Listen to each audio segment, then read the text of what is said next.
I can still recall the sound of the clock that night, each tick dragging through me like the scrape of a blunt blade. 24 years of marriage, and yet I found myself pacing across my own living room as though I didn't belong there. The dining table sat untouched, candles cold and dark, while the roast chicken I had carefully prepared hours earlier lay forgotten. Diane had said she was going out with her girlfriends. But after decades together, I knew her rhythms, her voice, her gaze. And that evening, her eyes told a story her lips didn't dare speak. She wasn't with friends. She was out on a date. And I wasn't about to let another 24 years slip by before I faced the truth. The warning signs had come quietly, like most betrayals. She grew strangely attached to her phone, clutching it as if it were part of her body. She lingered longer in front of the mirror, fixing her hair and adjusted her clothes for simple errands. She giggled at messages she never shared, and faint traces of cologne I didn't wear clung to her. At first, I convinced myself it was just insecurity. After all, we had raised 2 children, built a life, endured the loss of her mother, and shared milestone after milestone. Who would throw that away? But then came the lie. Girls' night, she had said, sliding into a black dress I hadn't seen in years. It hugged her curves with intention that was anything but casual. Her lips painted red, heels clicking against the floor, perfume trailing in the air. She had dressed to impress, but not for me. My stomach tightened with the realization. Diane wasn't heading to see her friends. I could have stopped her. I could have demanded explanations, yelled, pleaded, or begged for honesty. But something inside me shifted instead. I thought of everything I had poured into this marriage. Long nights at work to keep our home, vacations I gave up so she could tend to her ill mother, dreams I quietly buried for the sake of our family. If she was betraying me, then she no longer deserved my words. She deserved consequences. So, as she walked out the door wearing a smile that belonged to someone else, I picked up the phone. My attorney, the one I consulted earlier that week when suspicion grew unbearable, answered on the first ring. Tonight, I told him, send the process server tonight. The waiting that followed was agonizing. Hours dragged by as I sat in the living room, staring at the wedding photo perched on the mantel. We were so young then, her in lace, me drowning in a suit that didn't fit, both of us shining with promises we believed were unbreakable. I whispered to that frame, "Where did we go wrong, Diane? What happened to forever?" The house pressing around me, emptier than it had ever felt. Every groan of the floorboards, every hum from the refrigerator was a reminder that she was elsewhere, laughing, confiding in another man, maybe holding his hand, maybe pressing lips against his, lips that once swore they were mine alone. And then came the sound I had been waiting for, the crunch of tires on the driveway, the confrontation. Diane stepped inside, her cheeks flushed, her breath tinged faintly with alcohol.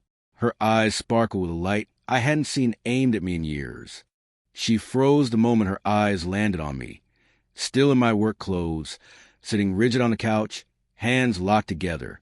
"Tom," she whispered, her voice uneven, "you're still awake?" "Yeah," I answered flatly. I was waiting. She hesitated, slowly setting her purse on the table. "Listen, But the sudden knock at the door cut her short. Diane's brows knitted in confusion as I stood to answer it. A man in a dark suit greeted me, holding a sealed envelope. "Mrs. Diane Walker?" he asked. Diane stepped forward automatically, her tone polite. "Yes." He handed her the envelope with practiced efficiency. "You've been served." Color drained from her face as she clutched the papers, her eyes darting between the stranger and me. The man gave a brief nod before leaving us in a silence thick enough to choke on. "Divorce papers," I said quietly, my voice trembling despite the steel I tried to hold. Her lips parted, but nothing came out at first. Finally, she managed, "Tom, wait. It's not what you think. Not what I think." My tone snapped sharp as I rose. "You spent tonight with another man. After 24 years, Diane. 24 years. Tears welled in her eyes, though I couldn't tell if it was guilt or simply fear of losing everything. "I didn't mean for this to happen. I felt something missing. You've been so distant, always buried in work." A bitter laugh escaped me. distant? Diane, every late night, every overtime shift. I did it for us, for this house, for our kids, for you. And your answer was to run into someone else's arms. She flinched as if the words had struck her. I didn't plan it. It just happened. That's every cheater's excuse. I said coldly, you didn't plan it, but you didn't stop it either. Her knees gave way, and she sank onto the couch, the papers trembling in her grip. Do you really want to throw away everything we built? 24 years, Tom. Our family, our memories. Don't you dare talk about family. My voice cut like glass. You threw that away the moment you chose another man over your husband. You made your choice tonight, and I made mine. Her tears streamed freely, but I felt nothing, just a numb heaviness. My mind replayed the nights I'd held her through grief. The day I cried harder than she did when our son was born, the laughter we once shared over burnt dinners and broken appliances. All of it now tainted, poisoned by her betrayal. The silence between us grew unbearable. Diane whispered broken apologies I couldn't accept. At last, I stood. I'll take the guest room tonight, I said firmly. Tomorrow you start packing. She looked up, desperation flickering in her eyes. Tom, please. I still love you. I paused at the doorway, my back to her.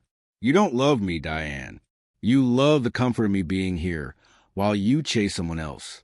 That isn't love. It's convenience. And I left her sobbing on the couch. The aftermath, the weeks that followed blurred together. Lawyers, paperwork, hushed conversations with our children. My daughter cried, convinced it was somehow her fault. My son clenched his fists in quiet anger, barely speaking to his mother. Diane tried, calls, texts, pleading for another chance, but the wheels were already in motion, and I refused to turn them back. Every time I remembered her glowing smile that night, when she walked in after being with someone else, my resolve only hardened.